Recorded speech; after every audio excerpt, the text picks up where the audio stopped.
Doctor ইউনূসকে গুতেরেসের চিঠি গণতান্ত্রিক উত্তরণের পথে অন্তর্বর্তী সরকারের প্রচেষ্টাকে জাতিসংঘের পূর্ণ সমর্থন। জানাবো গিয়েছিলেন সাময়িকভাবে, কিভাবে এখনও ভারতে আছেন হাসিনা। এবং সর্বশেষ জানাবো মালয়েশিয়ার শ্রম বাজার 24,000 কোটি টাকার বাণিজ্য চক্রের 4 সাবেক এমপির বিরুদ্ধে দুদকের তদন্ত শুরু। এতক্ষণ শুনছিলেন সংবাদ শিরোনাম, এবার বিস্তারিত। ডক্টর ইউনূসকে গুতেরেসের চিঠি গণতান্ত্রিক উত্তরণের পথে অন্তর্বর্তী সরকারের প্রচেষ্টাকে জাতিসংঘের পূর্ণ সমর্থন। অন্তর্বর্তী সরকারের প্রধান উপদেষ্টা অধ্যাপক মোহাম্মদ ইউনূস লেখা এক চিঠিতে জাতিসংঘ মহাসচিব আন্তোনিও গুতেরেসে বলেছেন, অন্তর্ভুক্তিমূলক ও সমৃদ্ধ গণতন্ত্র অর্জনে তার সরকারের প্রচেষ্টার প্রতি জাতিসংঘের পূর্ণ সমর্থন রয়েছে। চিঠিতে বলা হয়েছে, জাতিসংঘ অধ্যাপক ইউনূসের নেতৃত্বাধীন অন্তর্বর্তীকালীন সরকারের সঙ্গে কাজ করতে এবং বাংলাদেশের জনগণের সুবিধার্থে আবাসিক সমন্বয়কারী ও জাতিসংঘ কান্ট্রি টিমের মাধ্যমে সহায়তা দিতে প্রতিশ্রুতিবদ্ধ। সোমবার রাতে প্রধান উপদেষ্টার প্রেস উইং চিঠিটি গণমাধ্যমের সঙ্গে শেয়ার করে। অধ্যাপক ইউনূস অন্তর্বর্তীকালীন সরকারের প্রধান উপদেষ্টার দায়িত্ব গ্রহণ করায় শুভেচ্ছা জানান জাতিসংঘ মহাসচিব।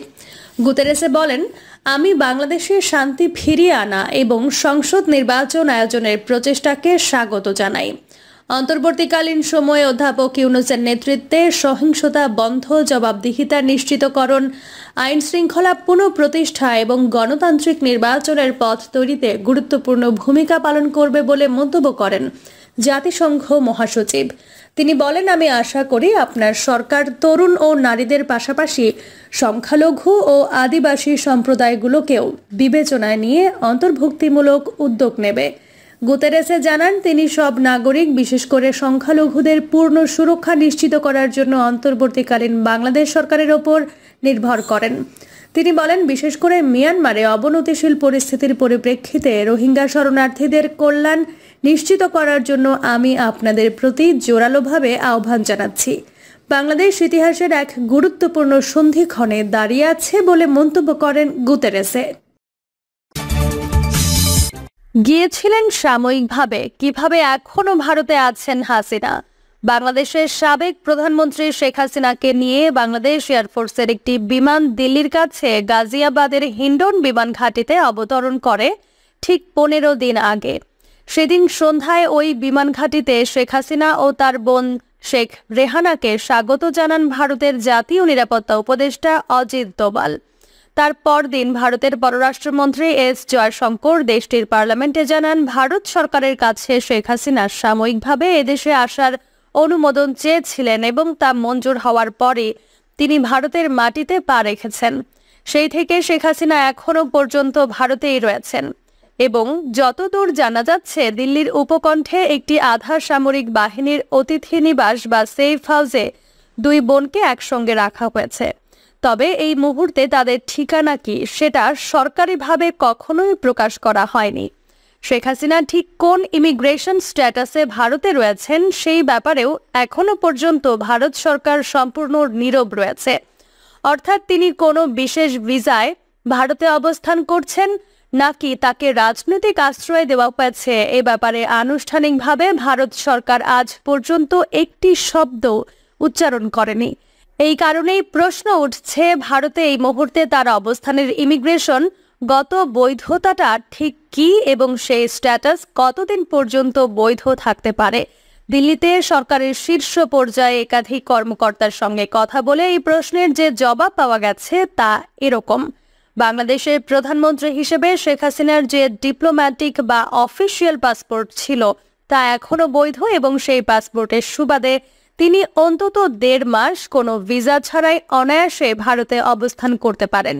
ফলে যদি না এর মধ্যে সেই পাসপোর্ট রিভোকড বা প্রত্যারিত হয়, তাহলে এই সময়সীমার মধ্যে অন্তত ভারতে তার বর্তমান অবস্থান সম্পূর্ণ আইনসম্মত। ভারতের এই ক্ষেত্রে আলাদা করে কোনো ব্যবস্থা নেওয়ারও প্রয়োজন নেই।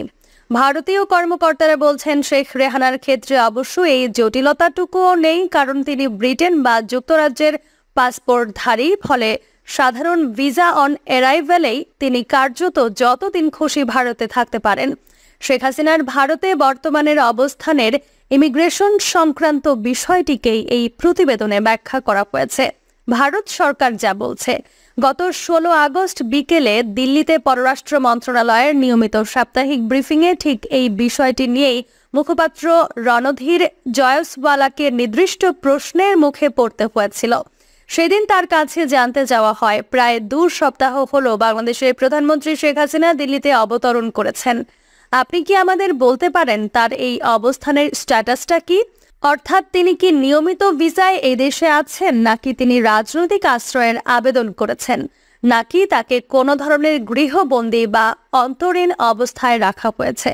প্রশ্নটা এই কারণেই করা যে আমরা নানা ধরনের পরস্পর বিরোধী সংকেত পাচ্ছি। তার কন্যা টুইট করেছেন যে তিনি তার মার সঙ্গে দেখা করতে পারেননি। আবার এর পাশাপাশি আমেরিকায় অবস্থানরত তার ছেলের মাধ্যমে শেখ হাসিনা বিবৃতিও জারি করেছেন। ফলে শেখ হাসিনার ভারতে অবস্থানের প্রকৃত স্ট্যাটাস নিয়ে যে বিভ্রান্তি তৈরির অবকাশ হচ্ছে, তার বদলে ভালো হয় যদি পররাষ্ট্র মন্ত্রণালয় আমাদের জানায় ঠিক কোন শর্তের অধীনে তিনি এই দেশে রয়েছেন।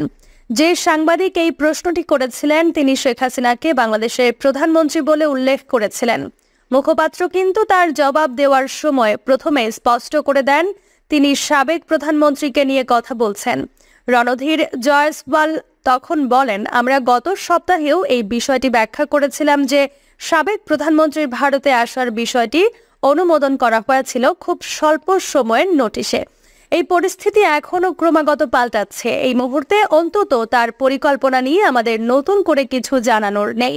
16 আগস্ট মুখপাত্রের এই বক্তব্য ছিল ঠিক তার 10 দিন আগে পার্লামেন্টে করা পররাষ্ট্রমন্ত্রী এস জয়শঙ্করের বক্তব্যের হুবহু প্রতিধ্বনি। সেদিন জয়শঙ্কর সভায় জানিয়েছিলেন শেখ হাসিনা 5 আগস্ট পদত্যাগের সিদ্ধান্ত নেওয়ার পর খুব অল্প সময়ের নোটিশে তখনকার মতো ভারতে আসার অনুমোদন চান। একই সঙ্গে ফ্লাইট ক্লিয়ারেন্সের অনুমতিও চাওয়া হয় বাংলাদেশ কর্তৃপক্ষের তরফে। বাংলাদেশের পরিস্থিতি বর্ণনা করার জন্য জয়শঙ্কর সেদিনও এই ইনভলভিং বা পরিবর্তনশীল শব্দটি ব্যবহার করেছিলেন। ভারতের সরকারি অবস্থানে যে মাঝের এই কয়েক দিনে এতটুকুও পরিবর্তন হয়নি তা এই ধরনের বক্তব্য থেকেই স্পষ্ট। জবাব সংশোধিত ট্রাভেল অ্যারেঞ্জমেন্ট। সুতরাং এরপরও মূল প্রশ্নটা থেকে যাচ্ছে, তাহলে শেখ হাসিনা ভারতে এই মুহূর্তে ঠিক কিসের ভিত্তিতে আছেন? দিল্লিতে একাধিক শীর্ষস্থানীয় কর্মকর্তা আভাস দিয়েছেন ভারতে শেখ হাসিনা এই মুহূর্তে অবস্থানের ভিত্তিটা হলো ভারত ও বাংলাদেশের মধ্যে স্বাক্ষরিত সংশোধিত ট্রাভেল অ্যারেঞ্জমেন্ট। দুই দেশের শেখ হাসিনা ও নরেন্দ্র মোদী সরকারের মধ্যে ঢাকাতে এই সমঝোতা স্বাক্ষরিত হয়েছিল 2018 সালের 15 জুলাই। ভারতের পক্ষে ওই সমঝোতাপত্রে সই করেছিলেন স্বরাষ্ট্র মন্ত্রণালয়ের তৎকালীন বিশেষ সচিব ব্রজরাজ শর্মা, আর বাংলাদেশের পক্ষে স্বাক্ষরকারী ছিলেন স্বরাষ্ট্র মন্ত্রণালয়ের নিরাপত্তা পরিষেবা বিভাগের তখনকার সচিব ফরিদ উদ্দিন আহমেদ চৌধুরী। প্রাথমিকভাবে 5 বছর মেয়াদী এই সমঝোতাটি তারপর নিয়মিত ব্যবধানে নবায়ন করার কথা, যা এবছরের গোড়ার দিকে করা হয়েছে। ওই সমঝোতাপত্রের এক ধারাতেই পরিষ্কার উল্লেখ আছে উভয় দেশের ডিপ্লোম্যাটিক ও অফিসিয়াল পাসপোর্টধারীদের 45 দিনের মেয়াদে ভিসা ছাড়াই বসবাসের জন্য থাকতে দিতে দুই দেশ পারস্পরিকভাবে রাজি হয়েছে। অর্থাৎ কি না এই সমঝোতা অনুযায়ী বাংলাদেশের ডিপ্লোম্যাটিক বা অফিসিয়াল পাসপোর্টধারীরা ভারতে ভিসা ছাড়াই 45 দিন থাকতে পারবেন। আবার অন্যদিকে ভারতের ওই বিশেষ ধরনের পাসপোর্টধারীরা বাংলাদেশেও ঠিক একই সুবিধা পাবেন। প্রসঙ্গত রাষ্ট্র বা সরকারের যে পদাধিকারীদের কূটনৈতিক বা সরকারি কোনো প্রয়োজনে বিদেশে সফর করতে হয় তাদেরই এই ডিপ্লোম্যাটিক বা অফিসিয়াল বা সার্ভিস পাসপোর্ট ইস্যু করা হয়ে থাকে। বিবিসি যেটা জানতে পেরেছে, প্রধানমন্ত্রীত্বে ইস্তফা দিয়ে শেখ হাসিনা যখন দেশ ত্যাগ করেন তার ডিপ্লোম্যাটিক বা অফিসিয়াল পাসপোর্ট কিন্তু সম্পূর্ণ বৈধ ছিল। যে কোনো কারণেই হোক তা কিন্তু বাতিল করা হয়নি। বাংলাদেশের সদ্য দায়িত্ব নেওয়া অন্তর্বর্তীকালীন সরকার তা বাতিল করেছে বলে এখনো পর্যন্ত কোনো খবর নেই। ফলে যতদিন সেই পাসপোর্ট বহাল থাকছে তার ভিত্তিতে দুদেশের মধ্যকার সমঝোতা অনুযায়ী তিনি টেকনিক্যালি কোনো ধরনের ভিসা ছাড়াই 45 দিন ভারতে অবস্থান করতে পারবেন, যার মধ্যে মাত্র 15 দিন অতিক্রান্ত হয়েছে। ভারত সরকারের একটি সূত্র বিবিসিকে আরও জানিয়েছে, শুধু বাংলাদেশই নয়, ডিপ্লোম্যাটিক ও অফিসিয়াল সার্ভিস পাসপোর্টধারীরা যাতে বিনা ভিসায় একে অন্যের দেশে থাকতে পারেন সেজন্য মোট 100টি দেশের সঙ্গে ভারতের একই ধরনের সমঝোতা আছে। শুধু ডিপ্লোম্যাটিক পাসপোর্টধারীদের জন্য অনুরূপ সমঝোতা আছে আরও 34টি দেশের সঙ্গে। বিনা ভিসায় থাকার এই মেয়াদ কোনো দেশের ক্ষেত্রে 90 দিন, কোথাও বা 45, 30 কিংবা 14 দিন। ভারত বাংলাদেশের ক্ষেত্রে এটি 45 দিন। কিন্তু এই 1.5 মাসের মধ্যে যদি শেখ হাসিনার বর্তমান পাসপোর্ট রিভোক বা বাতিল করা হয় তাহলে ভারতের কি করণীয় আছে? সেটাও বড় কোনো সমস্যা নয়, কারণ এই ধরনের পরিস্থিতিতে আমাদের প্ল্যান বি বা প্ল্যান সি প্রস্তুত রাখতেই হয়। এখানেও নিশ্চয়ই সেটা তৈরি আছে, জানাচ্ছেন দিল্লিতে একজন শীর্ষস্থানীয় কর্মকর্তার বিবিসি বাংলা। প্রিয় দর্শক, এই ছিল এখনকার সর্বশেষ সংবাদ। আপডেট সব সংবাদ পেতে চ্যানেলটি সাবস্ক্রাইব করে বেল আইকনটি ক্লিক করে রাখুন।